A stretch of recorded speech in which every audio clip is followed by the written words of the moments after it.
ॐ हरिः ॐ श्रीगुरुभ्यो नमः। हरिः ॐ।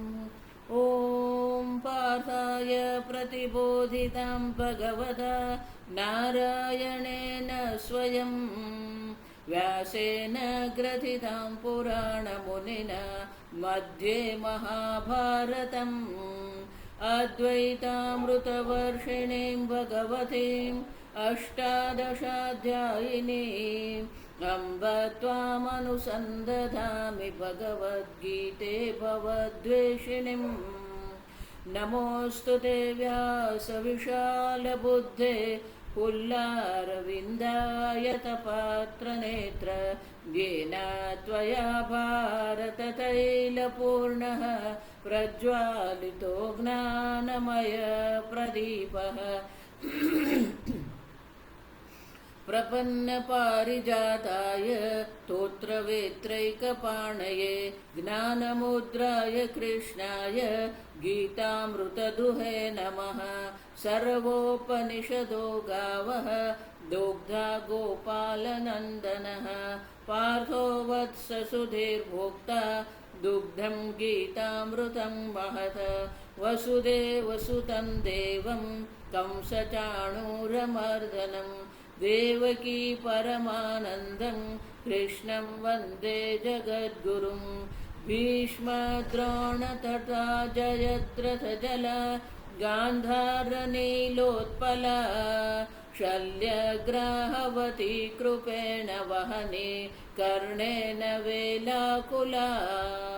अश्वत्थामविकर्णघोरमकरा दुर्योधनावर्तिनी सोत्तीर्णा खलु पाण्डवैरणनदी कैवर्तकः केशवः।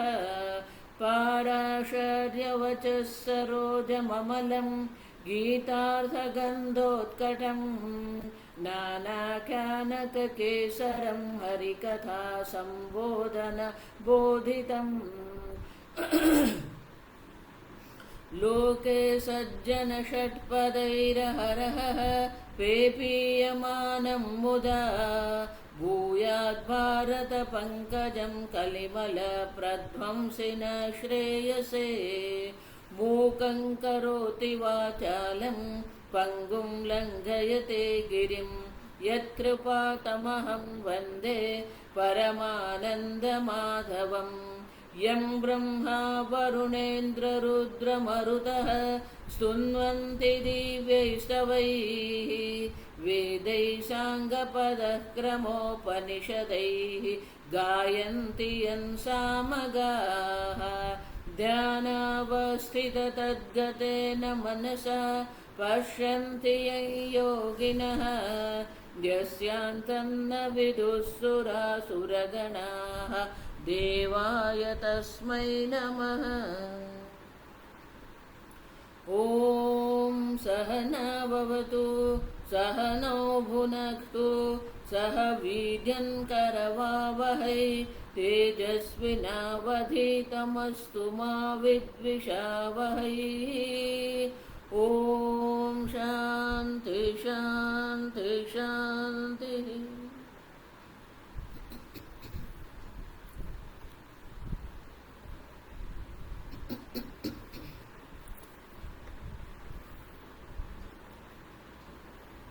श्लोक नंबर 21। अर्जुन उवाच अर्जुन उवाच कैर्लिङ्गस्त्रीन् गुणान् एतान् अतीतो भवति भारत अतीतो भवति प्रभो किमाचारः कथं चैतान् त्रीन् गुणानतिवर्तते।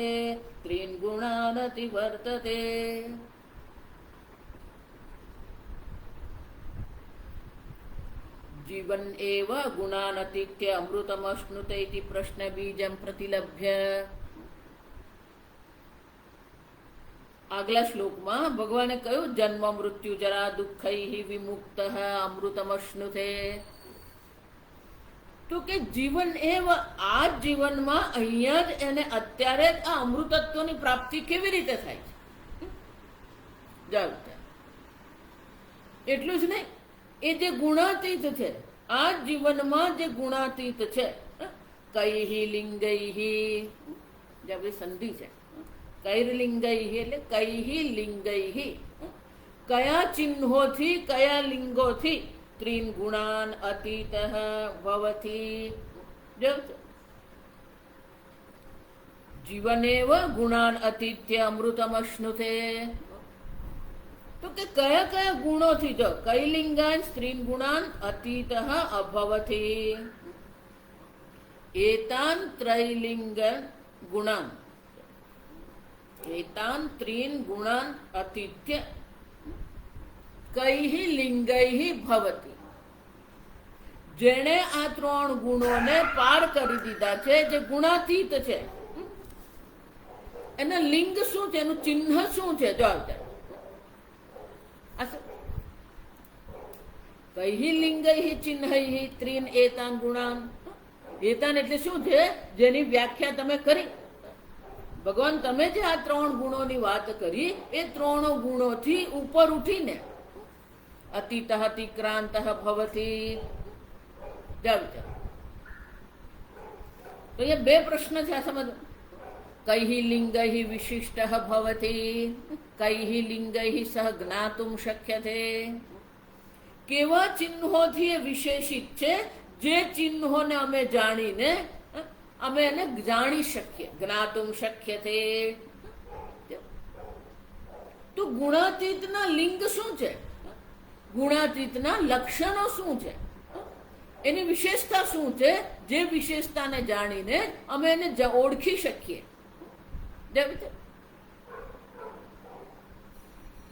કિમાચારઃ કહસ્ય આચારઃ ઇતિ કિમાચારઃ. એનું આચરણ કેવા પ્રકારનું છે, ત્રણ પ્રશ્ન છે. જે ગુણાતીત છે એની વિશેષતા શું છે, એના ચિહ્નો, એના લક્ષણો શું છે, એનું આ જ્ઞાન ગુણાતીત થયા પછી એને આ જગતમાં એનું આચરણ કેવું છે. કથમ કેન પ્રકારેણ એતાન ગુણાન અતિવર્તતે.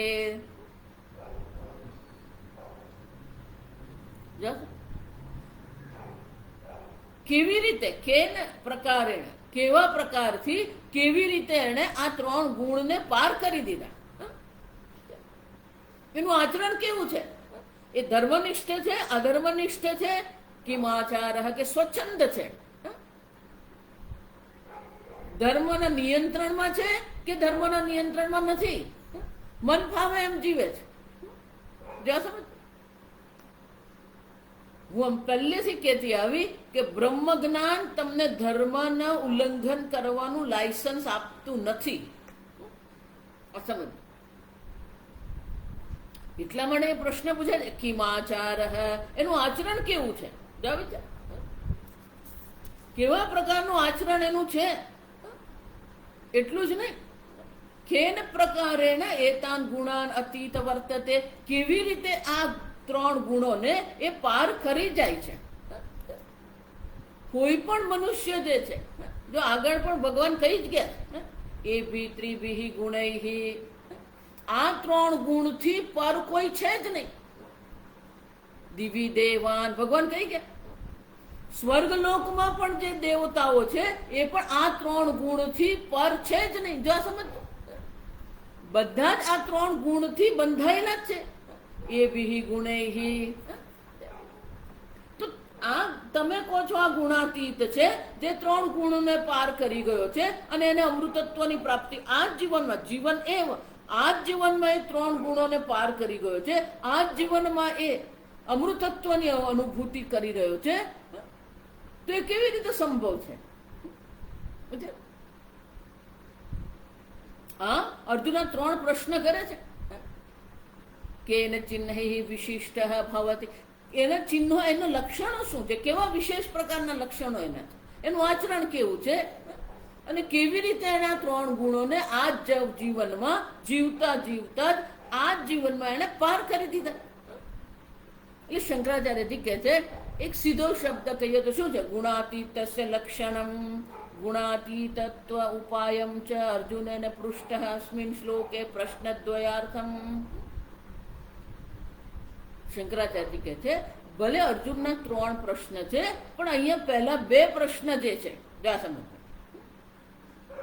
ભગવાન હવે પછીના શ્લોકમાં 2 પ્રશ્નના ઉત્તર આપે છે.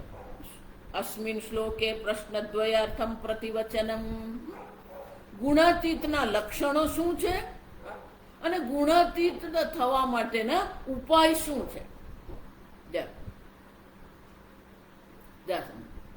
તો લક્ષણો એ ભગવાન દર્શાવી રહ્યા છે.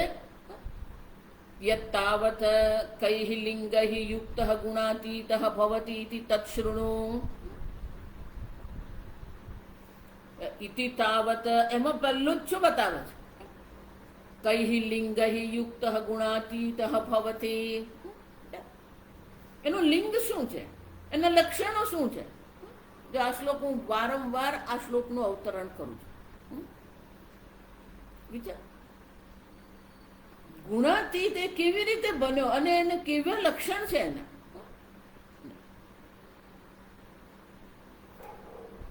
બીજા અધ્યાયમાં પણ અર્જુન જ્યારે ભગવાનને પ્રશ્ન પૂછે છે, સીતા પ્રજ્ઞસ્ય કા ભાષા કિમ પ્રભાષેત વ્રજેત કિમાસીત કિમ વ્રજેત. એની ભાષા કેવી છે, એ કેવી રીતે ચાલે છે, કેવી રીતે બેસે છે. જો તો અર્જુન બાહ્ય લક્ષણ પૂછી રહ્યો છે. અહીંયા પણ એવું જ છે કે ગુણાતીતની વિશેષતા શું છે, એના લક્ષણો શું છે. તો ભગવાન અહીંયા બાહ્ય કોઈ લક્ષણ દર્શાવતા નથી. આ સમજો બરાબર. એટલા માટે હું કહું, વેદાંતમાં તમે જો એમ માનતા હોય કે આ હું પ્રશ્ન પૂછું અને આવો એનો જવાબ હોવો જોઈએ, એ શક્ય જ નથી. અર્જુને ત્યાં જે પ્રશ્ન પૂછ્યો બાહ્ય દ્રષ્ટિથી પૂછ્યો. એ કેવી રીતે બોલે છે, કેવી રીતે ચાલે છે, કિમ વ્રજેત કિમ આસીત. જાઓ, જ્ઞાનીના બાહ્ય કોઈ લક્ષણો નથી. હું હંમેશા કહેતી આવી, આપણું શરીર છે એવું જ એનું શરીર છે. આપણે ભોજન કરીએ છીએ એ ભોજન કરે છે, આપણે બોલીએ છીએ એ બોલે જ છે.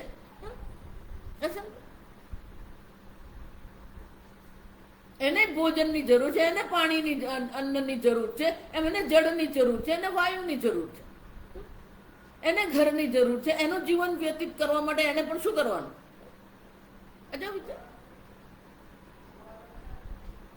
કોઈ વિશેષ પ્રકારની એની અભિવ્યક્તિ, શારીરિક અભિવ્યક્તિ એને જ્ઞાની પુરવાર નહીં કરે.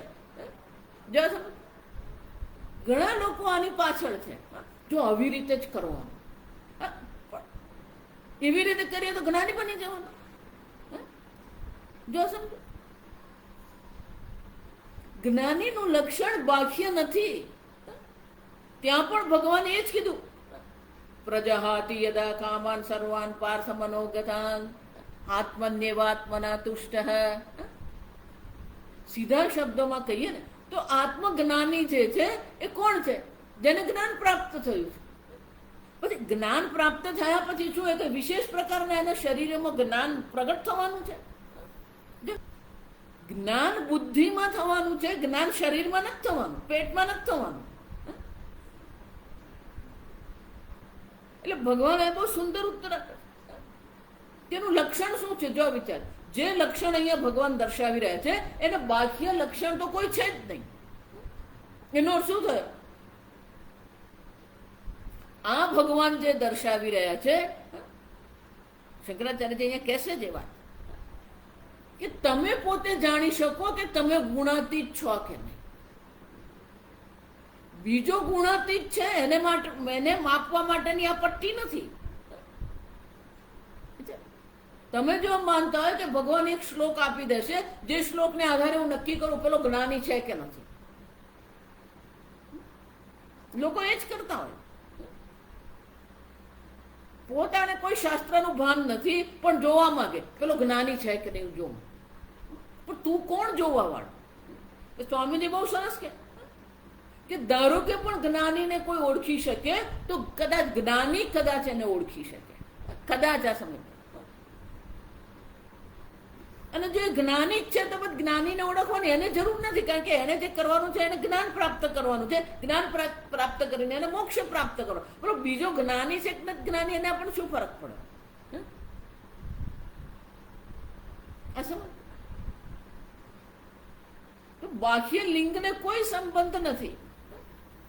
આ સમજ. ઘણા લોકો અમુક જ પ્રકારના એ લોકોની બુદ્ધિ એવી જ રીતે ફસાઈ ગઈ છે. જ્ઞાની હોય ને એ હવા હોય. હું પહેલેથી કહેતી, જો તમારા મનમાં જ્ઞાની માટેનું કોઈક એક વિશેષ પ્રકારની ભાવના છે, વિશેષ પ્રકારથી તમે એક ફ્રેમ બનાવી રાખી છે, તે તમે જે એક ચોકઠું બનાવીને રાખ્યું છે, તમે જે એક વિચાર બનાવીને રાખ્યો છે કે આને જ્ઞાની કહેવાય, તો હંમેશા કહું એ તમારા જે વિચાર જે છે, તમે જે એક વર્તુળ બનાવીને રાખેલું છે એમાં આ મારું પલ્લું નહીં આવે. આ સમજો. કોને જ્ઞાની કહેવાય? અમુક પ્રકારથી ચાલે, અમુક પ્રકારથી વર્તન કરે એટલે જ્ઞાની બની ગયા. સ્વામીની મજાક કરે, જ્ઞાની બની જાય પછી ધીરે ધીરે બોલે, આમ શાંતિથી ચાલે. શાંતિથી ચાલે એટલે જ્ઞાની બની ગયો. ધીરે ધીરે બોલે એટલે જ્ઞાની બની ગયો. લોકોની હવે જાત જાતની કલ્પના કરીને બેઠા છે.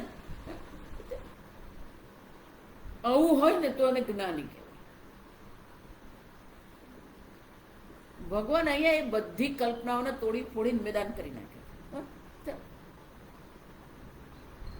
બાહ્ય લક્ષણો કોઈ છે જ નહીં જ્ઞાની. આત્મની એવ આત્મના તુષ્ટ સ્થિત પ્રજ્ઞ તદોચ્છતે. જે પોતે જ પોતાનાથી સંતુષ્ટ છે, જેને સુખી થવા માટે આત્માથી અન્ય કોઈની આવશ્યકતા નથી, કારણ કે જાણે છે હું અનંત આનંદ સ્વરૂપ છું.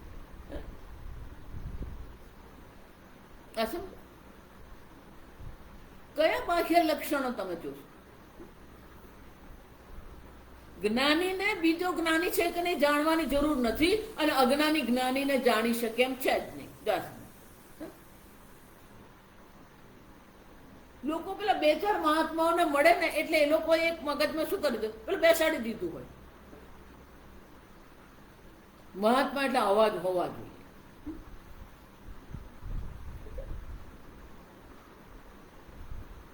સમજો, વિશેષ પ્રકારનું આચરણ એ જ્ઞાની નથી. વિશેષ પ્રકારની વ્યક્તિત્વની અભિવ્યક્તિ એ જ્ઞાની નથી. જ્ઞાનથી તમે ધની કોને કહેવાય? જેની પાસે ધન હોય, વિપુલ પ્રમાણમાં ધન જેની પાસે છે એને તમે ધની કહી શકો. તો જ્ઞાની કોને કહેવાય? અહીંને જ પ્રત્યય છે. જો બેટા, જેને તત્વજ્ઞાન થયું છે એ જ્ઞાની છે.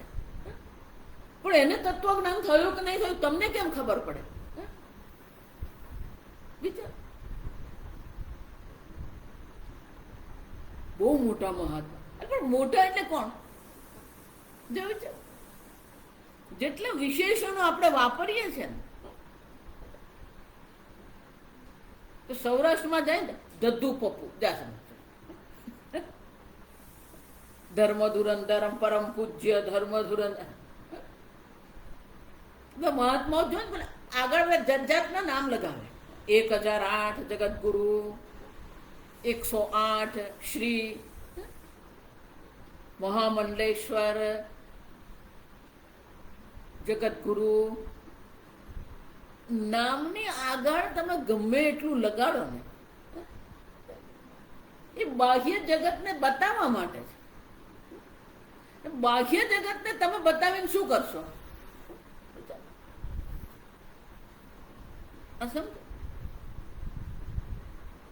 કોઈ જ્ઞાની છે કે જ્ઞાની નથી એ મહત્વનું નથી. મને જ્ઞાન થયું કે નહીં, તમને જ્ઞાન થયું કે નહીં એ મહત્વનું છે. જ્ઞાત્વ અમૃતમ અશ્નુતે, એને જાણીને તમને અમૃતત્વની પ્રાપ્તિ થવાની છે. એ તત્વને જાણવું તમારા માટે મહત્વનું છે. પણ બીજો જ્ઞાની છે કે નથી એમાં નહીં. પણ આપણને હંમેશા હંમેશા આપણે પેલા બીજો શું કરે ને બીજાએ કેમ કર્યું ને બીજાએ આમ નહીં કરવાનું, પણ તું તારું સંભાળ ને. આ સમજ. વિશેષ પ્રકારની પરિસ્થિતિ, વિશેષ દેશ, વિશેષ કાળ, વિશેષ પ્રકારની તપશ્ચર્યા તમને જ્ઞાની નહીં બનાવે.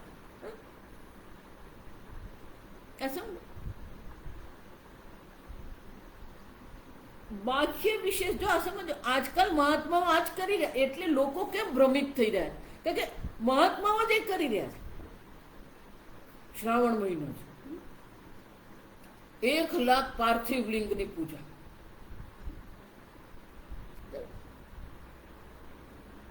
આપણે જોઈ કે આત્મા અકર્તા અભોગતા છે. પછી પેલા કર્તૃત્વથી તમે તમારી મહાનતા બતાવી રહ્યા, જે અકર્તા આત્મા છે. ચણા દાણા શેકવા વાળો હોય ને, એ પેલા ચણા શેકે જાણતા, અને કલેડી કહેવાય. એ ખુલ્લી હોય, જો આ સમજ. છીછરી હોય અને એમ ખુલ્લી હોય, મોટી હોય. પછી એમાં એક ચણા શેકે, જો આ સમજ. એ ખુલ્લી જ રાખે, જો આ વિચાર. એ ઢાકે નહીં, એને ખુલ્લું જ શેકે છે. પછી પેલો ચણો હોય ને એ ફૂટે, શેકાય એટલે ફૂટે. પણ એ પેલો આરામથી એને ખુલ્લું રાખીને શેકી રહ્યો છે. કેમ? પેલું ગુજરાતી મને કહેવત છે જા સમજ, કે કલેડીનો ચણો ઉછળીને પાછો કલેડીમાં જ પડે. જા વિચાર. એ શેકાઈ ગયો, એ ફૂટે છે, ફૂટીને પછી ઉછળે, ઉછળે ને પાછો પડે ક્યાં? એ પાછો ત્યાં જ પડે.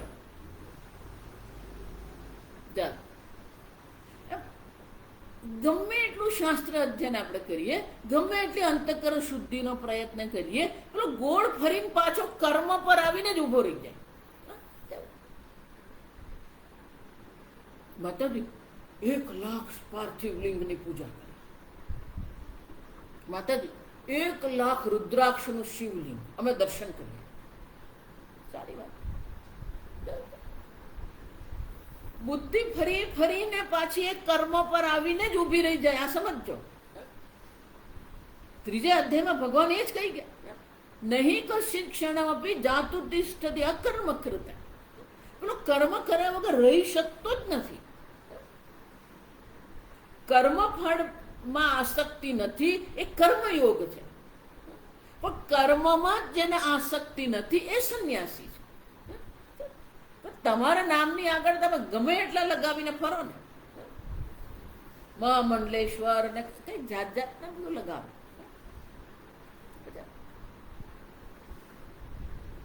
ગોળ ફરીને પેલો કર્મ પર આવીને જ ઉભો રહી જાય. આ સમજ. કર્મથી વૈરાગ્ય જ નથી થતો આપણને. મુંડક ઉપનિષદ શું કહે છે? બ્રાહ્મણ કોણ છે? જો વિચારો. પરીક્ષલોકાન કર્મચિદાન બ્રાહ્મણ નિર્વેદમાયાત નાસ્તિ અકૃત કૃતેન.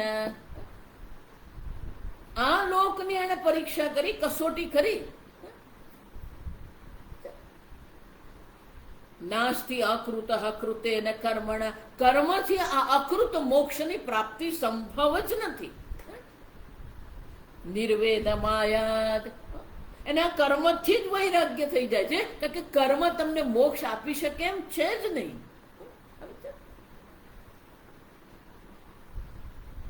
કર્મ તમને અંતઃકરણ શુદ્ધિ આપી શકે, પણ કર્મ તમને બ્રહ્મ જ્ઞાન નહીં આપી શકે, કર્મ તમને મોક્ષ નહીં આપી શકે.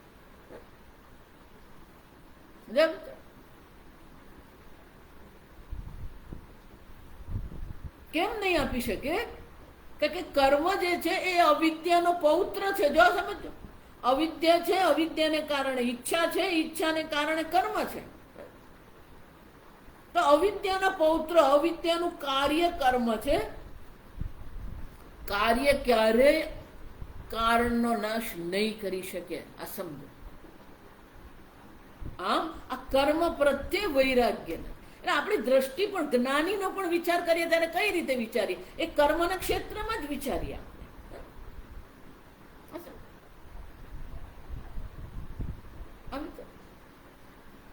કેટલાય લોકો આ વર્ષોથી, આ 25 વર્ષથી હું વેદાંત ભણાવું, કેટલાય લોકો મારી પાસે આવે, કોઈક મહાત્માને મળી આવ્યા હોય, કોઈક મહાત્માને પાસે જઈ આવ્યા હોય, રહી આવ્યા હોય, પછી આવીને જે વાતો કરે પાછી ત્યાંની ત્યાં જ એમની ઉપાધિની વાતો અને એમની બાહ્ય જગતની વાતો.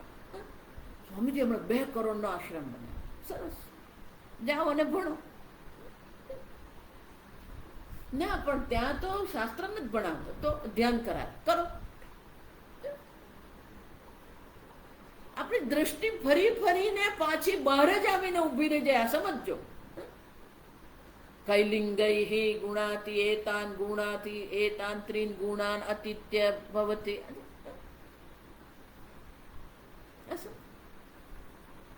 ફરી ફરીને બાહ્ય જગત, બાહ્ય ઉપાધિના જ લક્ષણો. જો એટલા માટે હું કહું કે કોઈની પણ આત્મકથા નહીં વાંચો, બાયોગ્રાફી નહીં. કેમ? કારણ કે જે પણ ચર્ચા કરી છે, કોની ચર્ચા કરી? એમની ઉપાધિની ચર્ચા, એમના આશ્રમની ચર્ચા છે.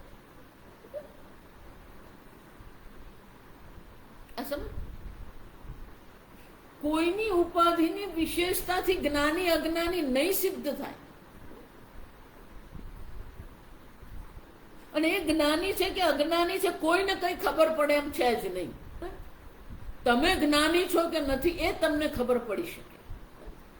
તો ભગવાન અહીંયા જે લક્ષણો દર્શાવી રહ્યા છે એ તમારા માટે સસંવેદ્ય એને કહેવાય. તમે ગુણાતીત થયા કે નથી એ તમને ખબર પડે. કેનોપનિષદમાં પેલા ગુરુજીએ પૂછવું પડ્યું. અહીંયા ભગવાન 18મા અધ્યાયમાં અર્જુનને પૂછે જ છે કે અર્જુન, તારા સંશયની નિવૃત્તિ થઈ કે નહીં થઈ?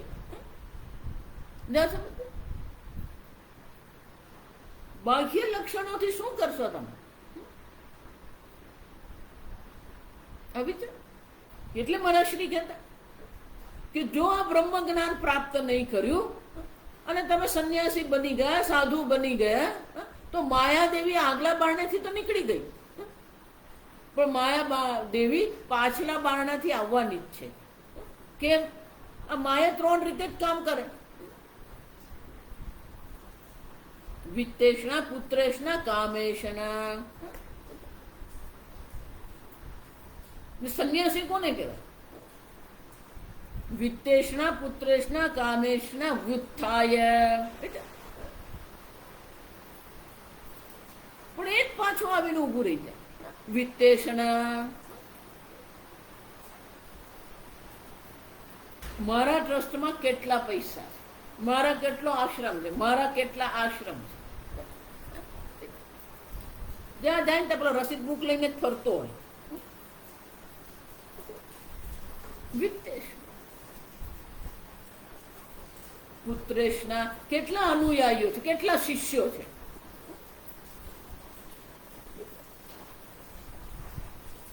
લોકેશ, કેટલી પ્રસિદ્ધિ છે, કેટલી સત્તા છે. ના ના, એ તો નરેન્દ્રભાઈ ને સીધા જ ઓળખે એટલે જ્ઞાની થઈ ગયા. કોણ જ્ઞાની છે?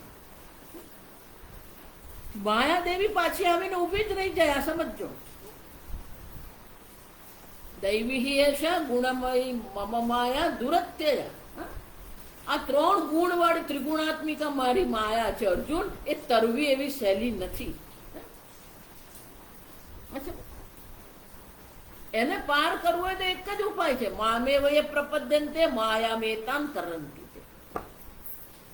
જ્યાં સુધી ઈશ્વરની શરણાગતિ નથી ત્યાં સુધી આ માયા દેવી એનો પ્રભાવ બતાવતી જ રહે. જો એટલે જ કે જે સંપ્રદાયમાં ઈશ્વર નથી એ આ માયાને પાર કરવાના જ કેવી રીતે? કોઈ પણ પ્રકારે માયાને પાર કરવું સંભવ જ નથી.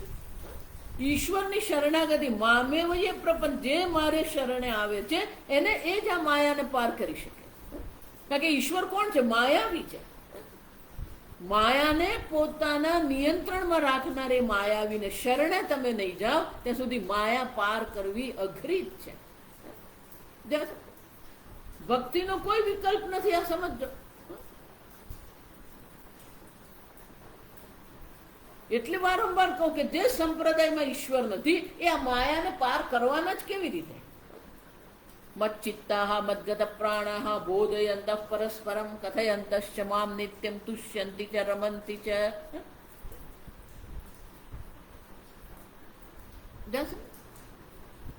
માયા પાછી આવીને બેસી જ જાય, એ આવીને બેસી જ જાય.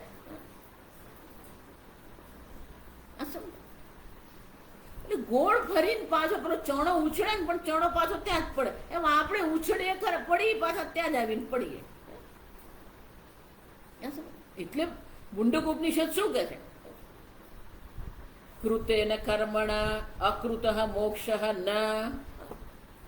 અને એટલા માટે શું? નિર્વેદ માયાત. એને વૈરાગ્ય. કોનાથી વૈરાગ્ય? જગતથી નહીં, કર્મથી એને વૈરાગ્ય થઈ જાય. કર્મ કિમ પરમ કર્મ તદ જડમ.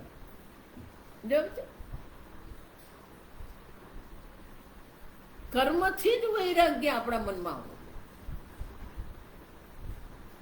બધી માયા કામ કર, આ કર્મમાં જ કામ કરી રહી. બાહ્ય લક્ષણ સાથે જ્ઞાનીને કોઈ સંબંધ જ નથી. સ્વામી એટલે મજાક ઉડાવતા કે જેની સફેદ દાઢી જેટલી લાંબી ને એટલો એ વધારે જ્ઞાની, જેના અનુયાયીઓ વધારે ને એ જ્ઞાની.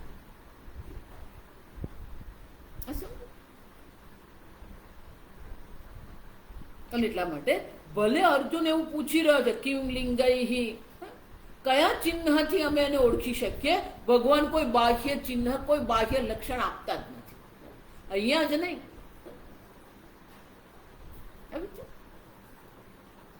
ગઈકાલે મેં કીધું 3 સ્થાન પર ભગવાને જ્ઞાનીના સ્પષ્ટ લક્ષણો દર્શાવ્યા.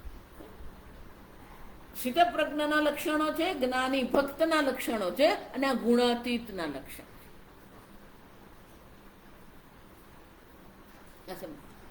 વચ્ચે વચ્ચે અનેક સ્થાન પર ભગવાને દર્શાવ્યું જ છે. પણ અર્જુન એ પ્રશ્ન કરે છે ને ઉત્તર ભગવાન આપી રહ્યા. એમાં ઉપાધિને કોઈ સ્થાન જ નથી, એના જીવનને કોઈ સ્થાન નથી. જો ભલે આપણે એક વિશેષ પ્રકારનું આચરણ જોઈએ છે, પણ આવું આચરણ હોય તો એ જ્ઞાની એવું નથી. જ્ઞાનીના આવા આચરણ હોઈ શકે. આ સમજ આગળ આવશે. કિમાચાર અર્જુને કહ્યું, ભગવાન એનો ઉત્તર આપશે. આ સમજ અને એટલા માટે ભગવાન જે ઉત્તર આપી રહ્યા છે, ભગવાન જે ઉત્તર આપે છે, શાના ઉત્તર આપે? જો વિચાર. તો ભગવાન ઉત્તર આપી રહ્યા છે. આ ભગવાન આપણને કહી રહ્યા છે કે અજ્ઞાનીના લક્ષણો કોને કહેવાય.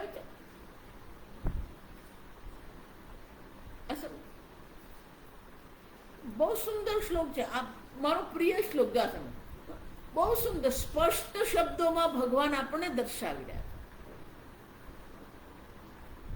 શ્રી ભગવાન ઉવાચ, શ્રી ભગવાન ઉવાચ, પ્રકાશન ચ પ્રવૃત્તિં ચ પ્રકાશન ચ પ્રવૃત્તિં ચ મોહમેવ ચ પાંડવ મોહમેવ ચ પાંડવ ન દ્વેષ્ટિ સંપ્રવૃત્તાની ન દ્વેષ્ટિ સંપ્રવૃત્તાની ન નિવૃત્તાની કાંક્ષતિ ન નિવૃત્તાની કાંક્ષતિ.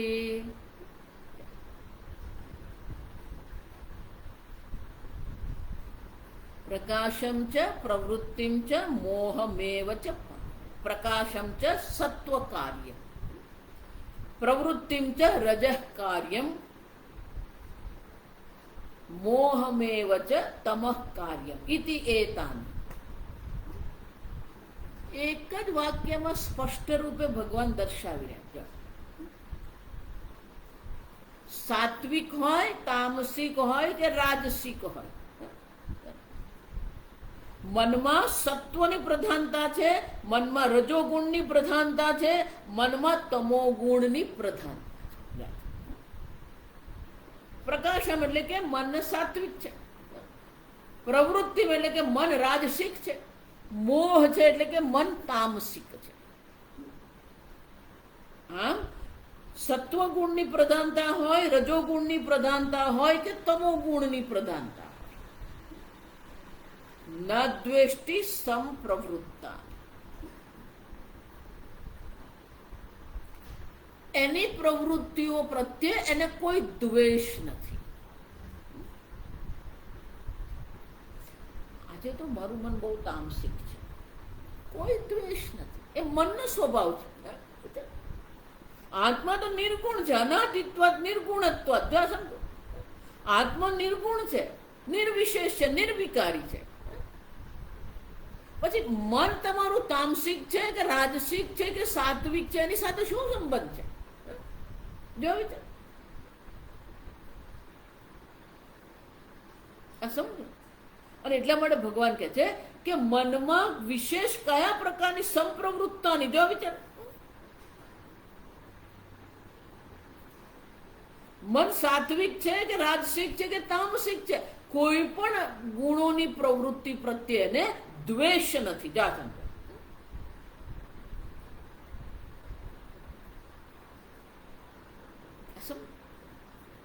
કોઈ વિશેષ પ્રકારના ગુણની અભિવ્યક્તિ પ્રત્યેને દ્વેષ છે જ નહીં.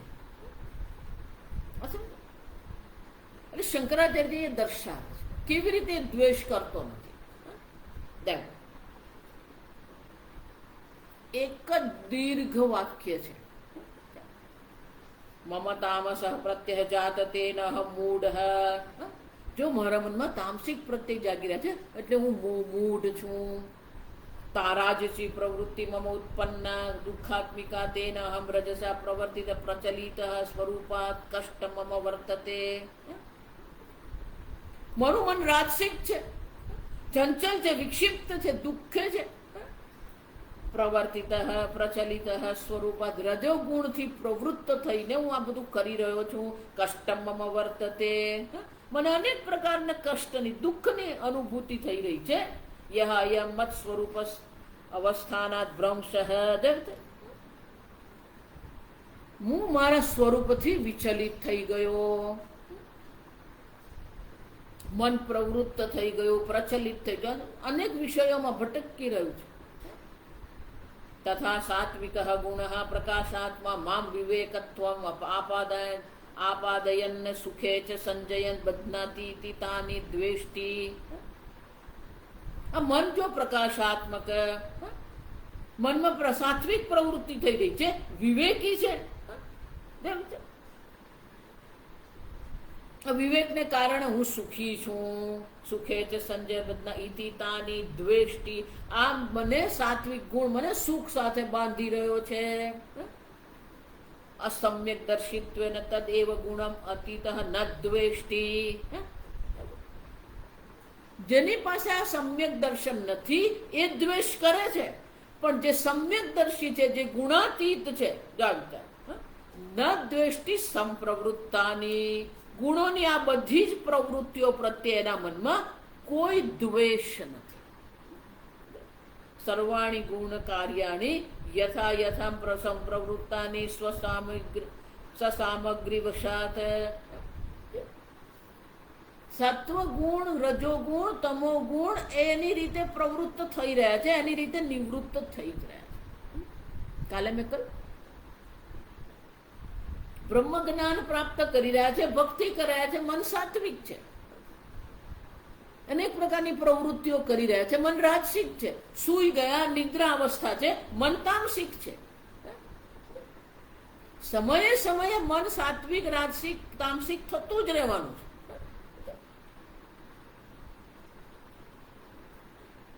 પણ એની ઉત્પત્તિ થવાથી આપણે દુઃખી થવાની જરૂર નથી. ઉદ્ભુતાની સંતિ દુઃખ રૂપાણી અપી દુઃખ બુદ્ધ્યા યો ન દ્વેષ્ટિ. આ ગુણો મને હેરાન થયો. હું આજે રાજસિક છું. આગળ મેં કહ્યું આ બધા યોગ વાળા છે ને આની જ પાછળ પડેલા, ધ્યાન કરવા વાળા આની જ પાછળ પડેલા. તું રાજસિક છે, તું તામસિક છે. સ્વામીજી કે બીજાને રાજસિક તામસિક કહેવાની, બીજાને માટે અભિપ્રાય બનાવવાની આપણને શું કામ છે?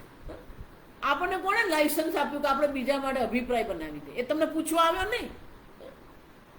જજમેન્ટલ. જો સતત આપણે બીજા માટે કંઈક ને કંઈક અભિપ્રાય બનાવતા જ રહીએ છીએ. આ સમજો, અભિપ્રાય બનાવીને પછી એની સાથે વ્યવહાર પણ એક પ્રકારે કરીએ આપણે.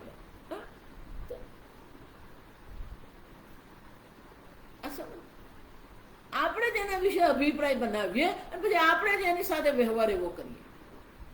જો એટલા માટે કોઈ તમારી સાથે કેવો વ્યવહાર કરે છે એ એની મર્યાદા છે,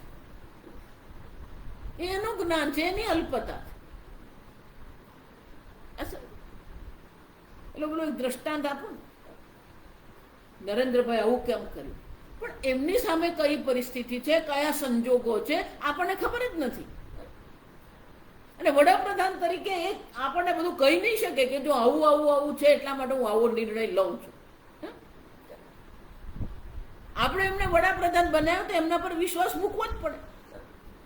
શા માટે નિર્ણય લઈ રહ્યા છે? એની પાસે અનેક પ્રકારના સંજોગો છે, અનેક પ્રકારના લોકો છે. સમજો, કોઈ વ્યક્તિ શું કરી રહી છે, કેમ કરી રહી છે, આપણને ખબર જ નથી. કોઈના માટે પણ કોઈ અભિપ્રાય આપણને બનાવવાની જરૂર નથી. ન દ્વેષ્ટિ સંપ્રવૃત્તા, એના મનમાં આ ગુણોની પ્રવૃત્તિઓ પ્રત્યે કોઈ દ્વેષ નથી.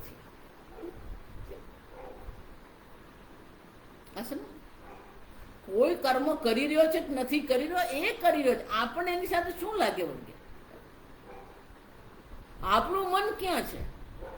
આપણે તત્વ ચિંતન કરી રહ્યા છે કે નહીં? આપણે ઈશ્વર ચિંતન કરીએ છીએ કે નહીં? એ મહત્વનું છે.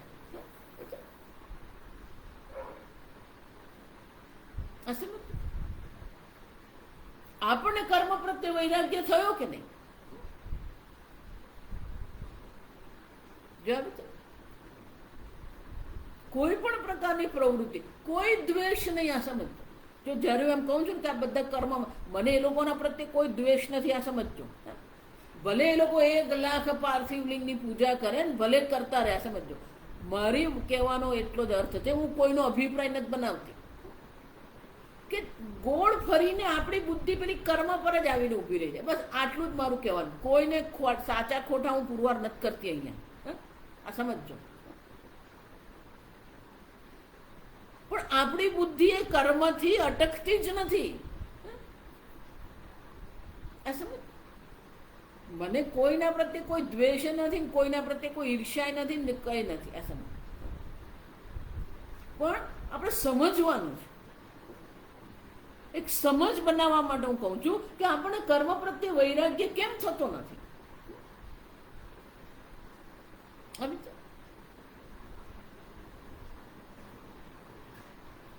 આ બધી પ્રવૃત્તિઓ જે છે,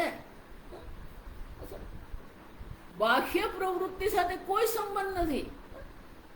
ન દ્વેષ્ટિ, જો આ સમજો, એના મનમાં કોઈ પણ ગુણાતીત ન દ્વેષ્ટિ સંપ્રવૃત્તાની, જે અસમ્યકદર્શી છે એને આ બધા પ્રત્યે દ્વેષ થઈ શકે. પણ જે ગુણાતીત છે, જે પોતાને નિર્ગુણ આત્મા જાણે છે, એને આ ગુણોની કોઈ પણ પ્રવૃત્તિઓ પ્રત્યે કોઈ દ્વેષ નથી.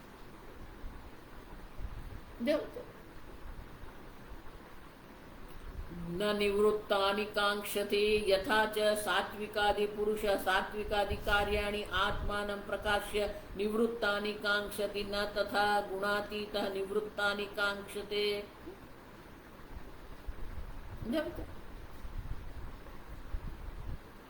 જે લોકો આ ગુણોમાં પડેલા છે, સાત્વિકાદિ પુરુષ સાત્વિકાદિ કાર્યાણિ આત્માનં પ્રતિ પ્રકાશ્ય નિવૃત્તાની કાંક્ષતી.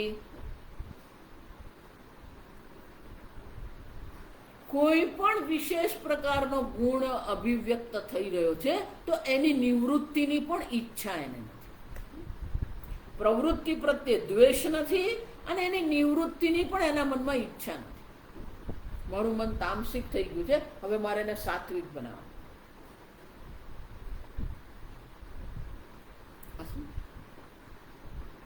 મન આ 3 ગુણોમાં ફરતું જ રહેવાનું. પ્રકાશમ ચ પ્રવૃત્તિમ ચ મોહમેવ ચ પાન. તો મન કેવા પ્રકારનું છે, મનમાં કેવી ભાવનાઓ આવી રહી છે, કયો ગુણ અભિવ્યક્ત થઈ રહ્યો છે, એની સાથે એને કોઈ સંબંધ નથી.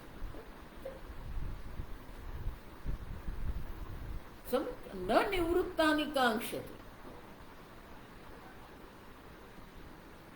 આમ એના મનમાં આ ગુણો પ્રત્યે કોઈ દ્વેષ પણ નથી, ગુણોની પ્રવૃત્તિ પ્રત્યે કોઈ દ્વેષ નથી, ગુણોની નિવૃત્તિ માટેની ઈચ્છા પણ એને નથી. એટલે શંકરાચાર્યજી અહીંયા બહુ સરસ કહે છે, જો આ બહુ મહત્વનું વાક્ય છે. એતદ ન પરપ્રત્યક્ષમ લિંગમ. બીજા એને જાણી શકે એમ છે જ નહીં. પરપ્રત્યક્ષ જરા સમજો. ન પરપ્રત્યક્ષ, આ બીજો જાણી શકે એમ છે જ નહીં.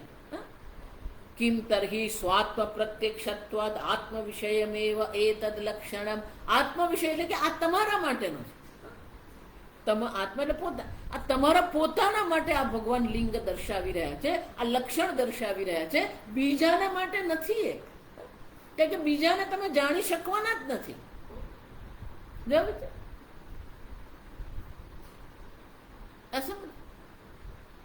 પેલું સાત્વિક છે કે મૂઢ છે કેમ ખબર પડે?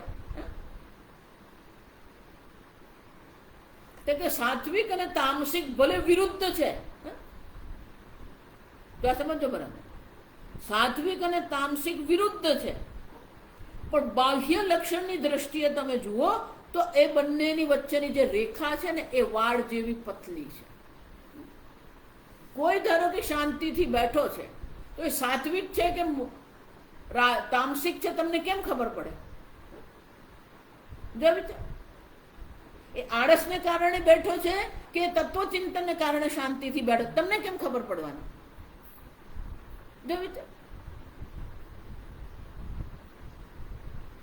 સમજે કે જે સાત્વિક છે એ શાંતિથી બેઠો હોય છે, પણ તામસિક છે એને કઈ કર્મ કરવું જ નથી, એટલે એ શાંતિ બેઠો બેઠો જોયા કરે. તો સાત્વિક છે તામસિક તમને કેમ ખબર પડે? અને એટલે શંકરાચાર્ય કહે છે એતદ ન પરપ્રત્યક્ષમ.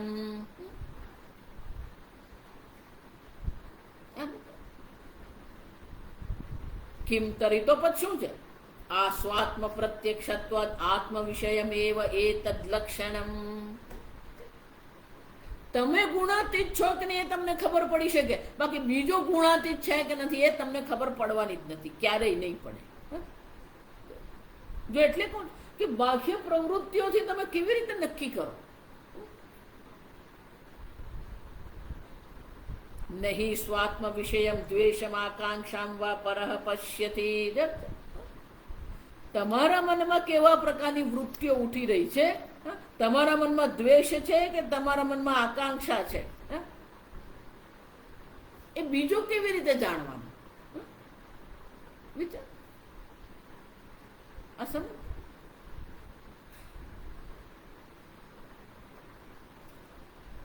સ્વાત્મ વિષયમ દ્વેષમ આકાંક્ષામ વા પરહ ન પશ્યતિ.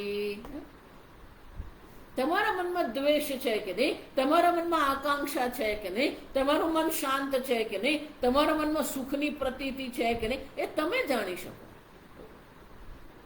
બીજું કેવી રીતે જાણવાનું? એટલે શંકરાચાર્ય ન પરપ્રત્યક્ષમ લિંગમ. ભગવાન આજે કહી રહ્યા છે એ બીજાને માપવા માટેનું માપદંડ નથી, ફૂટપટ્ટી નથી.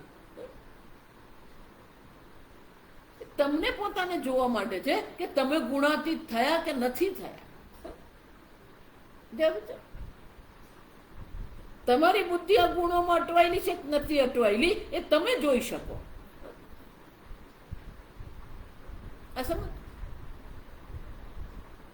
બીજાને માટે અભિપ્રાય બનાવવા માટે નથી આ. પણ આપણે જોઈ શકીએ કે નહીં કે આપણી કર્મમાં આસક્તિ છે કે નહીં, આપણે ભોગમાં આસક્તિ છે કે નહીં, આપણે આ ગુણમાં અટવાયા છે કે નથી અટવાતા.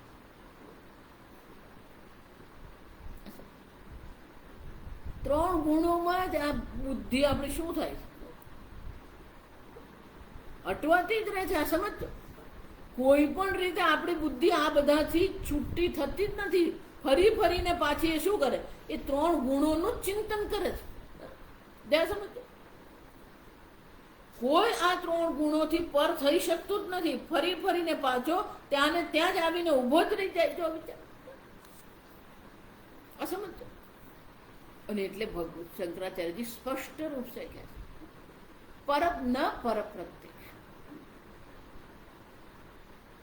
છેવટે જે તમારું કલ્યાણ છે ને એ તમારા દ્વારા છે. ઉદ્ધરેદ આત્મના હાથ. કોઈ તમારું કલ્યાણ કરી શકવાનું નથી, કોઈ તમને મોક્ષ આપી શકવાનું, જ્યાં સુધી તમે નિર્ણય નહીં કરો. નિશ્ચિત, આપણે જોઈ ગયા, નિશ્ચય તમારે કરવાનો. કે તમારે આ ગુણના ચક્કરમાં પડી રહેવું છે કે આ ગુણના ચક્કરથી ઉપર ઉઠવું છે. તમારે આ ગુણથી બંધાઈને રહેવું છે કે તમારે આ ગુણથી ઉપર ઉઠવું છે. હું એટલે વારંવાર કહું કે વિશેષ દેશ, વિશેષ કાળ, વિશેષ અવસ્થા, વિશેષ મન એ બ્રહ્મ જ્ઞાન નથી.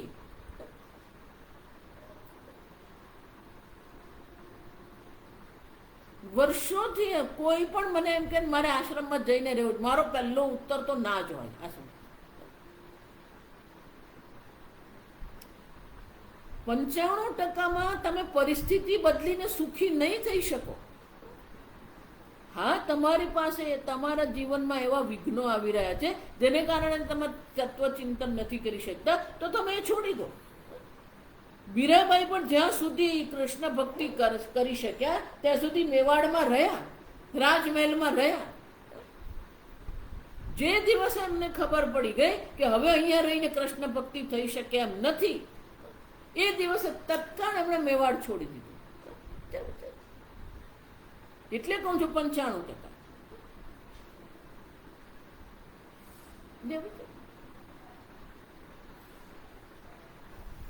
ક્યાં જશો તમે? કેટલાય લોકો અત્યાર સુધી મારી પાસે આવે, સ્વામીજી બધું છોડીને મારે બેસી જવું, પણ ક્યાં જશો તમે? તમને એવું હોય કે આ ઋષિકેશ સંસારથી જુદું છે. ઋષિકેશ એ સંસાર જ છે, કાશી પણ સંસાર જ છે. આ સમજ, તમારા ઘરમાં 5 માણસ છે, ત્યાં 500 માણસ છે, 50 માણસ છે. અહીંયા તમારે 5 સાથે ખટપટ કરવાની છે, ત્યાં પેલા 50 સાથે ખટપટ કરવાની છે. અહીંયા ને અત્યારે જ મોક્ષ છે. વિશેષ અવસ્થાન, વિશેષ દેશ કાળ મોક્ષ નથી.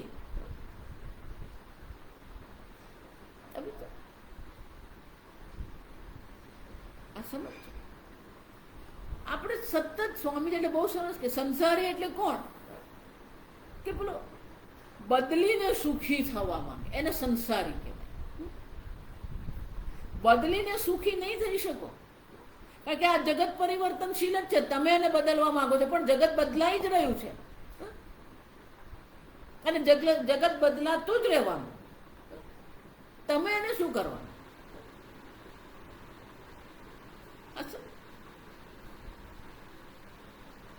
પ્રારબ્ધાય સમર્પિતમ સ્વભાવ.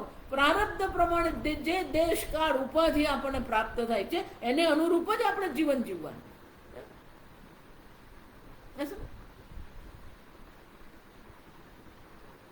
અને એટલે શંકરાચાર્ય કહે છે આ કોઈ બાહ્ય વિષય નથી, બાહ્ય લક્ષણ નથી. સ્વાત્મ વિષયમ દ્વેષમ આકાંક્ષમ વા પરહ ન પશ્યતિ. તમારા મનમાં દ્વેષ છે કે તમારા મનમાં ઈચ્છા છે, બહારનો માણસ કેવી રીતે જોવાનો? પ્રજહાતિ યદા કામાન સર્વાન પાર્થ મનોગતાન. મનમાં રહેલી સર્વ ઈચ્છાઓને એને ત્યાગ કર્યો. કેવી રીતે તમને ખબર પડે એને ઈચ્છાનો ત્યાગ કર્યો કે નથી કર્યો?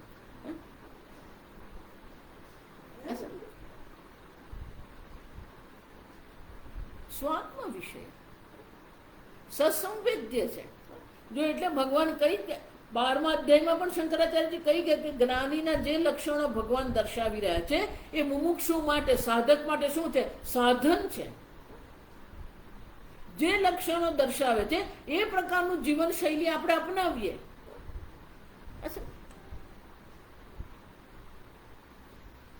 પણ એટલે કઈ જ્ઞાની નક્કી નહીં થઈ જાય.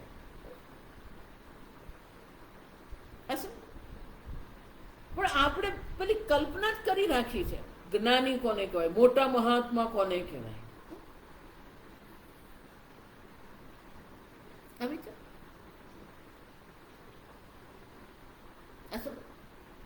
એટલા માટે જે લોકો આવી આમ કલ્પના કરીને મારી પાસે આવે ને એ બહુ થોડા વખતમાં મન છોડીને જતા જ રહે. કે એ લોકો નિશ્ચય કરી દીધો છે કે આવું જ હોય ને તો જ ચાલે. દરેકનું પોતાનું પ્રારબ્ધ છે. કૃષ્ણ ભગવાનનું એમનું પોતાનું પ્રારબ્ધ હતું, શ્રી રામનું એમનું પોતાનું પ્રારબ્ધ હતું, વશિષ્ઠાદિનું એમનું પોતાનું પ્રારબ્ધ હતું.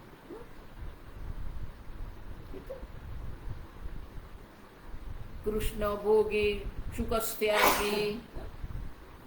કૃષ્ણ ભગવાનનું જીવન કેવું હતું?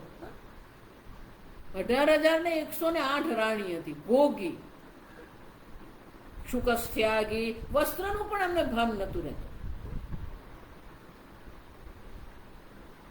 વશિષ્ઠાદય કર્મરત. વશિષ્ઠ, વિશ્વામિત્ર આ બધા કેવા કર્મરત. અનેક પ્રકારના યજ્ઞો, જગત કલ્યાણ માટે અનેક પ્રકારના યજ્ઞો કરતા.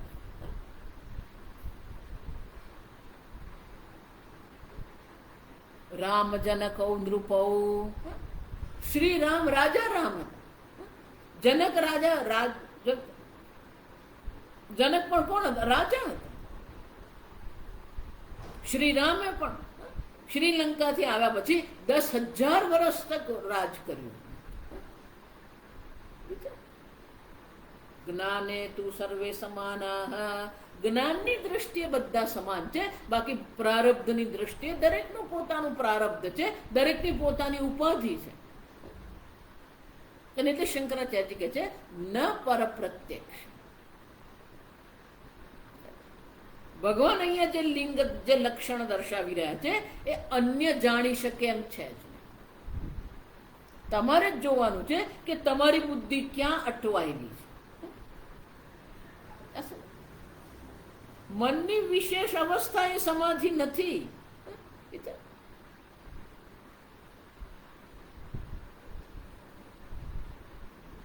આમ સત્વ જેને આપણે કહીએ છીએ એ સાત્વિક ગુણ આપણે જેને કહીએ છીએ, સુખે ને બદનાથી, જો એ પણ બંધન જ છે. રજો પ્રવૃત્તિ જે છે કર્મ સાથે આપણને બાંધે છે. તમો ગુણ છે નિગ્રહ આળસ્ય સાથે આપણને બાંધે છે.